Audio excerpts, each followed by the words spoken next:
এখানে আমরা একটু আশ্চর্য হয়েছি এবং কিছুটা মানে উদ্বিগ্ন হয়েছি যে প্রধান উপদেষ্টা তার ঈদের আগের দিনের যে বক্তব্য সেখানে তিনি বলেছেন যে নির্বাচিত সংসদ মানে পরবর্তী সংসদের প্রথম অধিবেশনে সংস্কার বাস্তবায়ন হবে। এই কথাটা তিনি যেন রাজনৈতিক দলগুলোর কাছ থেকে এই প্রতিশ্রুতি যেন জনগণ নিয়ে নেয়, তিনি এই আহ্বান জানিয়েছেন। এক নম্বর কথা। দ্বিতীয় কথা হচ্ছে তিনি লন্ডনে চ্যাথাম হাউসের যে তার যে বৈঠকটা ছিল সেখানে তিনি বলেছেন যে গণভোট একটা অর্থহীন ব্যাপার। এই দুটো জিনিস আমরা নিন্দা জানাই। এই কারণে নিন্দা জানাই যে আমরা এখনও কি পদ্ধতিতে সংস্কার হবে এটা কিন্তু এখনও ইয়েট টু কাম, এটা এখনও আলোচনা হয় নাই। জীবন অবাক না করলে কে করবে? 28% মিল্ক ফ্যাটের অবাক করার সাথে ফ্রেশ মিল্ক পাউডার। জীবন অবাক করুক প্রতিদিন। কিন্তু আপনি 6টা পদ্ধতির মধ্যে একটা পদ্ধতিকে ইতিমধ্যেই খারিজ করে দিচ্ছেন। এবং খেয়াল করতে হবে যে ডক্টর মোহাম্মদ ইউনূস কিন্তু শুধুমাত্র প্রধান উপদেষ্টা নন, তিনি জাতীয় ঐক্যমত্য কমিশনের সভাপতি।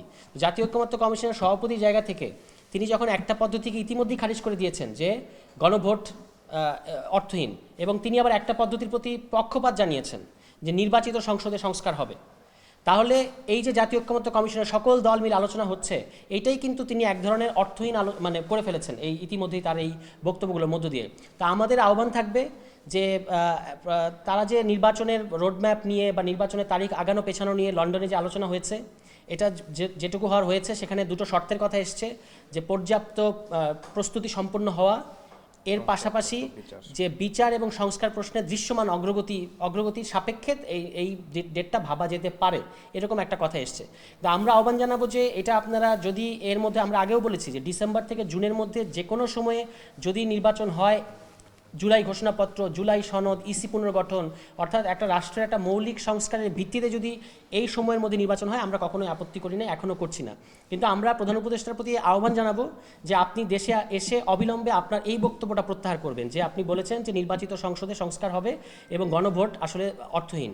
এটা আপনি আগে থেকে বলে দিতে পারেন না। এতে করে জাতীয় ঐক্যমত্য কমিশনের আলোচনার পরিবেশটাই আসলে এক ধরনের প্রশ্নবিদ্ধ হচ্ছে কিংবা অনিশ্চয়তার মধ্যে পড়ছে বলে আমরা মনে করছি।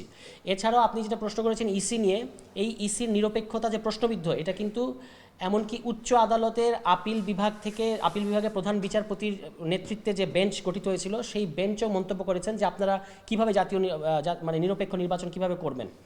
এবং ইসি সংস্কার প্রস্তাব, নির্বাচন সংশ্লিষ্ট যে সকল সংস্কার প্রস্তাব আছে এই সংস্কার প্রস্তাবগুলোর আগ বাড়িয়ে বিরোধিতা ইসি অনেক আগে করেছে। তারা বলেছে যে এই সংস্কারগুলো লাগবে না, যেটা আমরা তাৎক্ষণিকভাবে প্রতিবাদ করেছিলাম। আমরা মনে করি যে এই কথা ইসি বলতে পারে না, বরং এই নির্বাচন ব্যবস্থা সংস্কার কমিশন যে সকল প্রস্তাব দিয়েছে সংস্কারে, সেই সুপারিশগুলো তাদেরকে বাস্তবায়ন করতে হবে।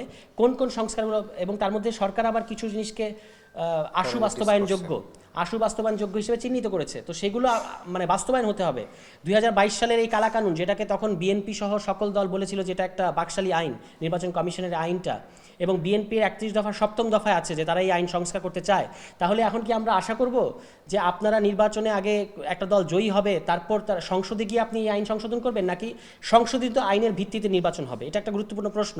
ফলে আমরা জুলাই ঘোষণাপত্র, জুলাই সনদ এবং ইসি পুনর্গঠন, এই তিনটাকে আমরা মৌলিক সংস্কার মনে করি এবং বিচার ও সংস্কার প্রশ্নে এগুলোকে দৃশ্যমান অগ্রগতি মনে করি। এর সাপেক্ষে যদি ডিসেম্বর থেকে জুনের মধ্যে যে কোনো ডেট সকলে আলোচনা মিলে ঠিক করা যায়, সেটাতে আমাদের কখনো আপত্তি ছিল না, এখনও আপত্তি নাই।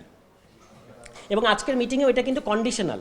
প্রধান উপদেষ্টা যে ফেব্রুয়ারির ব্যাপারে বিবেচনা করেছেন এটা কিন্তু কন্ডিশনাল, ওই যে দুটো কন্ডিশনের কথা এসছে ওই দুটো কন্ডিশনের উপর নির্ভর করবে।